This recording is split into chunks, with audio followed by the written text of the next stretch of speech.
Crónicas de la supervivencia después del día de la emergencia. Bienvenidos. Estás por escuchar el capítulo 4. El asalto desde las profundidades. Comandante Vances, después de esa primera oleada devastadora y el descubrimiento de los puntos débiles de las criaturas. La segunda embestida. Fue un espejismo, un momento para respirar, pero no para descansar. Sabíamos que habían aprendido de nuestro fuego y nosotros del suyo. Reconfiguramos las defensas, pero esta vez el foco no estaba solo en el perímetro exterior, sino en las entrañas de la mina. Nuestro propio refugio era ahora su punto de entrada más probable. El capitán Kaelen y yo pasamos cada minuto de esa tregua analizando los patrones de ataque.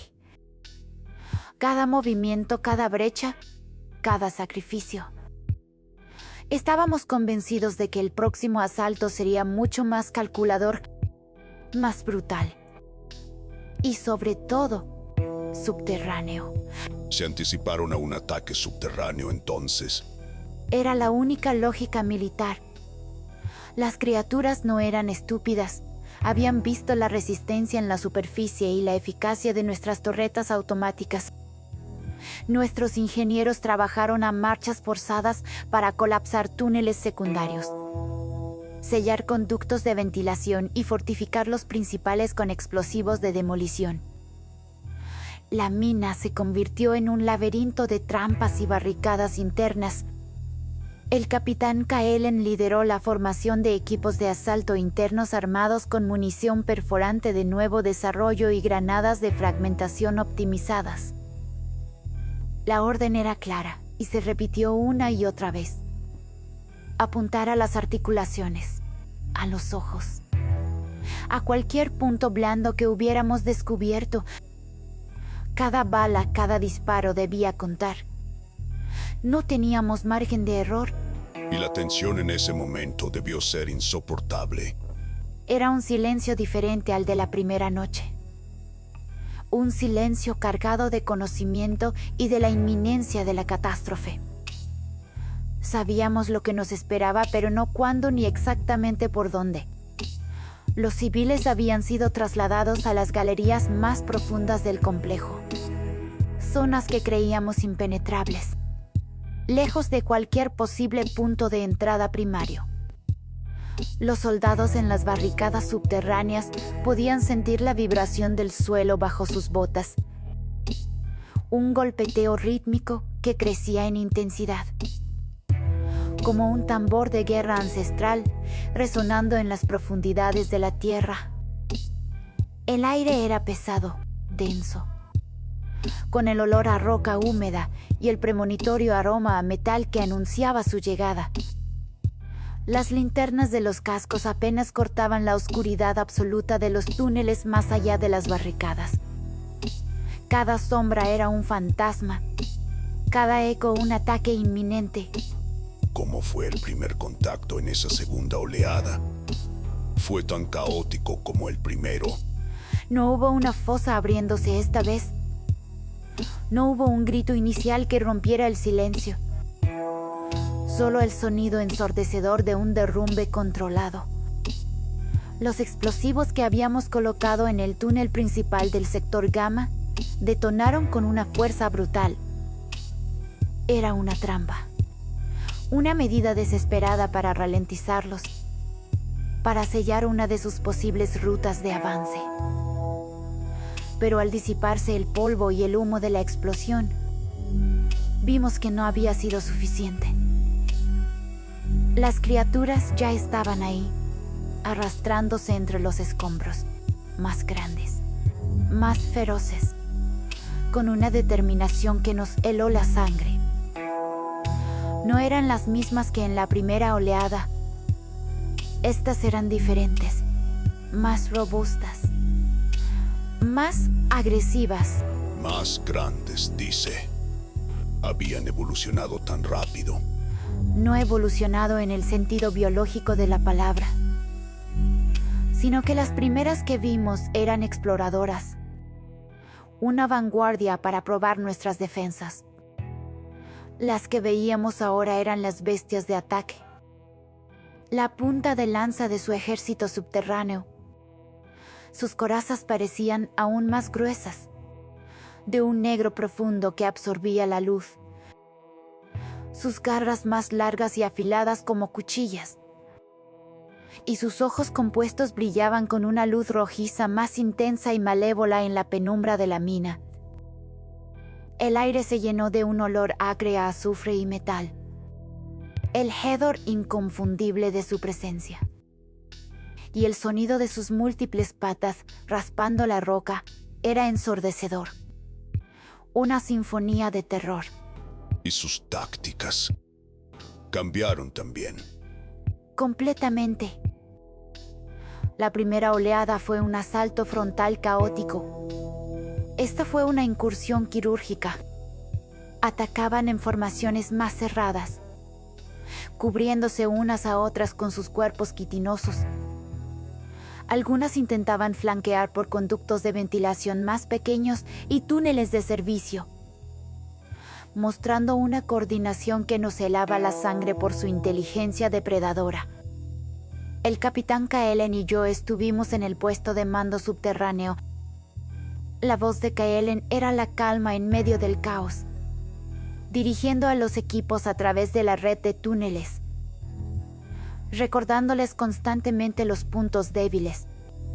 Articulaciones, ojos, siempre los ojos. ¿Cómo respondieron sus soldados a esa nueva amenaza? Bajo esa presión extrema. Con una valentía que aún me conmueve hasta lo más profundo del alma. La munición perforante funcionaba. Vimos a las criaturas caer con cada disparo certero, pero no sin antes llevarse a muchos de los nuestros en su brutal embestida. El espacio confinado de los túneles convertía cada enfrentamiento en una masacre cuerpo a cuerpo, donde la distancia de combate se medía en centímetros. Los disparos resonaban como truenos en la roca. La luz de las linternas en los cascos parpadeaba sobre las paredes rocosas, revelando escenas de horror indescriptible y sacrificio. El aire se volvió denso con el olor a pólvora quemada y sangre, el sudor frío de la desesperación y el calor de la lucha. ¿Puede describir un momento específico de esa lucha? Algo que ejemplifique la adaptación táctica. Recuerdo al cabo Morales, un joven recluta que apenas había terminado su entrenamiento básico. Estaba en la primera línea de la barricada en el sector Delta. Una criatura enorme había logrado romper una sección de la pared con su fuerza bruta, abriendo una brecha peligrosa. Morales, sin dudar un instante y con una rapidez asombrosa, lanzó una granada de fragmentación directamente a su boca abierta. La explosión fue brutal. Desgarró a la criatura por dentro con una fuerza increíble, pero la onda expansiva también lo arrojó contra la pared, fracturándole varias costillas y dejándolo malherido. Aún así se levantó, cojeando y escupiendo sangre, y siguió disparando su rifle hasta que la brecha fue sellada con el cuerpo inerte de la criatura muerta. Ese tipo de determinación y el ingenio para usar las herramientas a mano era lo que nos mantenía a flote en medio de la vorágine. La lucha en los túneles debe haber sido claustrofóbica y desorientadora. Era asfixiante. El polvo levantado por las explosiones y los derrumbes, la falta de aire fresco y la acumulación de dióxido de carbono, el constante estruendo de los disparos y los gritos. No podías ver más allá de tu linterna frontal, y cada sombra parecía esconder una amenaza mortal. Las criaturas se movían con una agilidad sorprendente en esos espacios reducidos, deslizándose por las paredes con sus garras, cayendo desde el techo en emboscadas silenciosas. Eran depredadores perfectos para ese entorno subterráneo. Su fisiología estaba diseñada para el terror en la oscuridad. El pánico era un enemigo tan real como las criaturas mismas. ¿Cómo lograron contenerlos entonces? ¿Qué nuevas estrategias implementaron? Fue una batalla de desgaste, centímetro a centímetro. El sargento Silva y su equipo habían preparado trampas con cables detonadores en los túneles más estrechos y puntos de cuello de botella. Cuando las criaturas avanzaban en masa, activaban los cables, haciendo que el techo colapsara sobre ellas con gran estruendo. No siempre funcionaba a la perfección. Algunas de las más grandes lograban resistir el derrumbe, pero nos daba segundos preciosos para reagruparnos o flanquear. Segundos que significaban vidas y la posibilidad de seguir luchando. También usamos lanzallamas improvisados con el combustible que quedaba de los vehículos. El fuego era una de las pocas cosas que las hacía retroceder, aunque fuera por un momento. Su coraza se volvía incandescente y su grito de dolor era casi humano. Y el impacto psicológico de esa lucha continua, de no ver el fin de la oscuridad. Era devastador. La fatiga se acumulaba con cada minuto que pasaba. El miedo era una constante que se aferraba a cada aliento. Pero también la rabia. La rabia por lo que nos habían quitado, por el mundo que habíamos perdido. Eso nos daba una fuerza extra, una resolución de hierro para no ceder ni un solo paso. Recuerdo a un soldado con los ojos inyectados en sangre, la cara cubierta de hollín y sudor, que seguía recargando su arma incluso después de que su hombro fuera desgarrado por una garra. No había tiempo para el dolor, solo para luchar, solo para sobrevivir. La adrenalina era nuestro único alimento, la esperanza de un nuevo amanecer nuestra única bebida. Hubo momentos en que pensaron que no lo lograrían, que todo estaba perdido. Hubo muchos momentos así, especialmente cuando escuchamos los reportes de que una de las criaturas había logrado flanquear el sector principal y se dirigía hacia las galerías de los civiles. El pánico se apoderó de nosotros por un instante en el puesto de mando. Un silencio sepulcral seguido de una ráfaga de órdenes. Pero Kaelen reaccionó de inmediato, con una frialdad impresionante. Envió a su equipo de élite para interceptarla. Fue una carrera contra el tiempo y la esperanza de que los explosivos de emergencia en las entradas de las galerías resistieran el impacto de la criatura. Era nuestra última carta, nuestro último recurso. Los explosivos de emergencia, una medida extrema para sellar las galerías civiles. Sí, eran nuestra última línea de defensa. Si las criaturas llegaban a los civiles, no había vuelta atrás. El plan era detonarlos y sellar las galerías con los escombros, sacrificando a los que estaban más cerca para salvar a la mayoría. Una decisión que ningún líder debería tener que tomar. El peso de esas vidas era insoportable.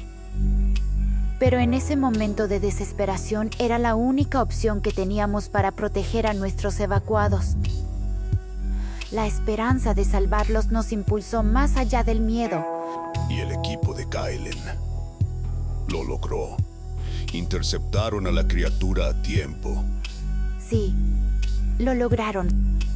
Interceptaron a la criatura en el último pasillo antes de las galerías de los civiles, en un enfrentamiento brutal y sangriento. Kaelen mismo la inmovilizó mientras otro soldado le volaba la cabeza con una escopeta a quemarropa. Fue un acto de heroísmo puro, un sacrificio necesario. Pero el costo fue alto. Perdieron a 3 hombres en ese enfrentamiento. 3 vidas que se sumaron a la creciente lista de sacrificios por la supervivencia. Sus nombres quedaron grabados en nuestra memoria. Héroes silenciosos en la oscuridad. La segunda oleada duró más que la primera y fue mucho más intensa. Duró lo que pareció una eternidad. El combate subterráneo es diferente, más íntimo, más brutal. No hay cielo que observar, no hay amanecer que esperar. Solo la constante oscuridad rota por el fuego de las armas y el brillo maligno de los ojos de las criaturas. Estuvimos luchando bajo tierra durante más de 6 horas sin un solo segundo de descanso, sin tregua, sin un momento para el luto o la reflexión. Cada segundo era una lucha por la existencia misma. 6 horas de infierno. ¿Cómo mantuvieron la coordinación y la comunicación en ese caos? La radio de corto alcance era nuestra única conexión. Kaelen y yo nos turnábamos para dar órdenes claras y concisas, para escuchar los reportes de cada sector.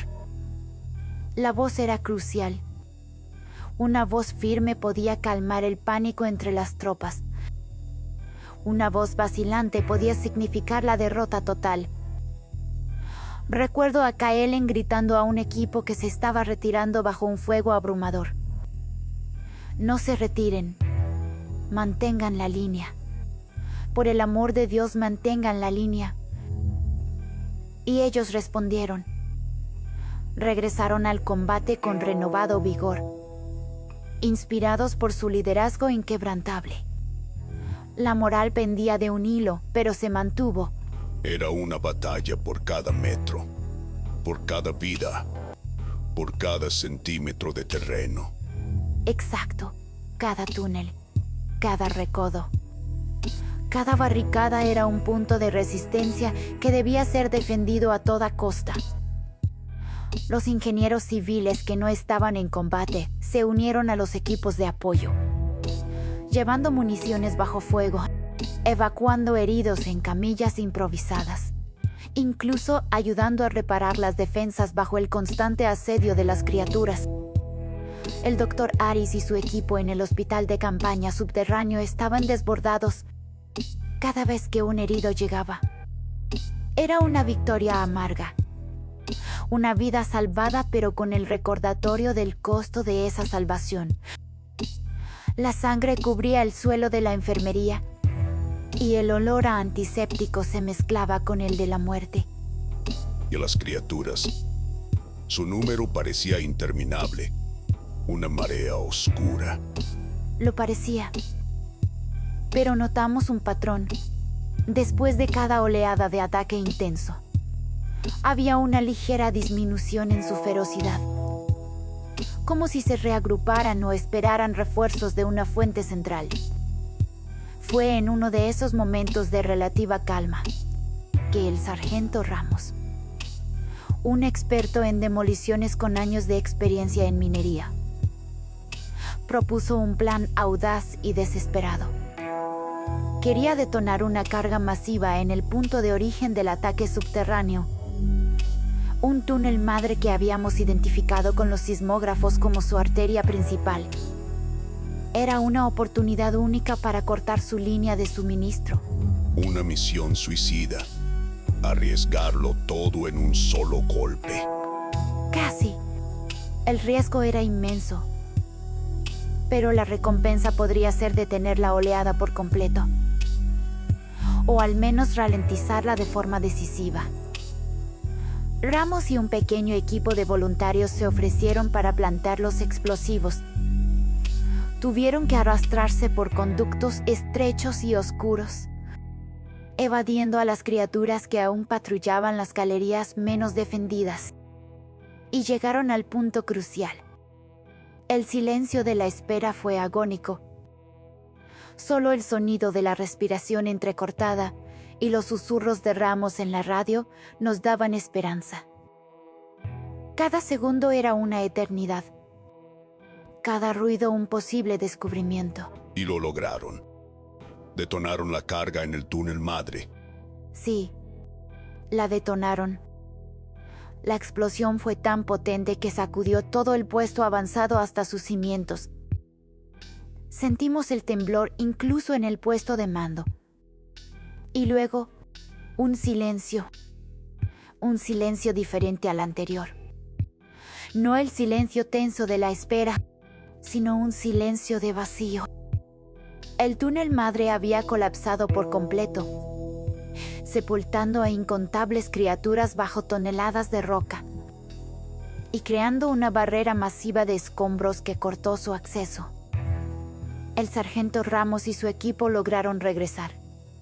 Apenas, pero lo hicieron, cubiertos de polvo y sangre. Eran héroes en el sentido más puro de la palabra. Habían dado un golpe decisivo. Eso les dio un respiro entonces. Una victoria importante. Nos dio un respiro. Sí, pero no el final de la pesadilla. Las criaturas restantes en nuestros túneles se volvieron aún más salvajes y desesperadas, atrapadas sin vía de escape hacia su origen. La lucha continuó con una ferocidad renovada. Pero ahora teníamos la ventaja táctica y numérica.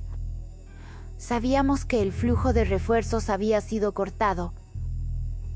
Fue una purga lenta y brutal, cazándolas en cada recodo, en cada grieta, en cada sombra, hasta que el último sonido de sus garras contra la roca cesó. Y el silencio regresó. Un silencio de agotamiento y victoria pírrica. Y cuando finalmente cesó el ataque subterráneo, ¿qué encontraron en esos túneles? Encontramos un infierno. Los túneles estaban sembrados de cuerpos, tanto de las criaturas como de nuestros soldados. El aire era irrespirable. Una mezcla nauseabunda de sangre, pólvora y el hedor dulce y metálico de la muerte. Las barricadas estaban destrozadas, las paredes agujereadas por impactos de garras y balas. Pero Éxodo 1 seguía en pie. Habíamos resistido la segunda oleada, la más brutal y coordinada hasta el momento, pero el costo fue incalculable. Muchos más nombres se sumaron a la lista de caídos.